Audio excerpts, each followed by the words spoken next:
ডাকাত দলের তাণ্ডবে রণক্ষেত্র বসু বাড়ি, ঠাম্মির মাথায় বন্দুক রেখে লুটের চেষ্টা। বীরত্বে ডাকাতদের কুপোকাত করল পারুল রায়ান। শিরিনের মায়ের ষড়যন্ত্রে এবার মৃত্যুর মুখে পারুলের বাবা। আমরা এমনটাই দেখতে পারব আজকের পর্বে, চলুন বিস্তারিত জেনে নেই। বসু বাড়িতে বিজয়া এবং গোপাল রুক্মিণীর উপলক্ষে অনুষ্ঠান চলছে। অন্যদিকে শিরিন আর তার মা ফন্দি করছে কিভাবে পারুলকে দক্ষিণ ভারত যাওয়া থেকে আটকানো যায়।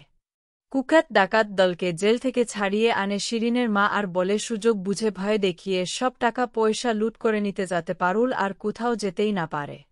অনুষ্ঠানের শেষ পর্যায়ে ডাকাত দল বন্দুক নিয়ে সবার উপর হামলা করে। ঠাম্মির মাথায় বন্দুক ধরে সোনাদানা, টাকা পয়সা সব দিয়ে দিতে বলে। পারুল রায়ান টাকা আনতে যায়, তাদের পেছনেও একজন বন্দুক ধরে থাকে। রায়ান সুযোগ বুঝে তাকে শায়েস্তা করে আর পারুল বলে যেহেতু ডাকাতরা সবার ফোন নিয়ে নিয়েছে, কোনোভাবে পুলিশের সাথে যোগাযোগ করতেই হবে, তাই রায়ানের স্যাটেলাইট ফোনটা দরকার। রাজান জানায় সেটা খারাপ হয়ে গেছে। পারুল তাও চেয়ে পাঠায়, এরপর কোনোরকমে ঠিক করে সেটা পুলিশকে খবর দেয়।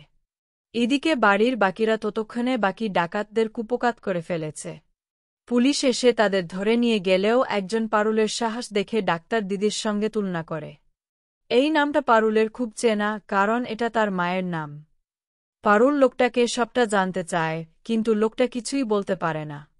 পরদিন সকাল হতেই পারুল বাবা আর রায়ানকে নিয়ে দক্ষিণ ভারতের উদ্দেশ্যে বেরিয়ে পড়ে। শিরিনের মা কিছু লোক ভাড়া করে পারুলের বাবাকে শেষ করে দেওয়ার জন্য।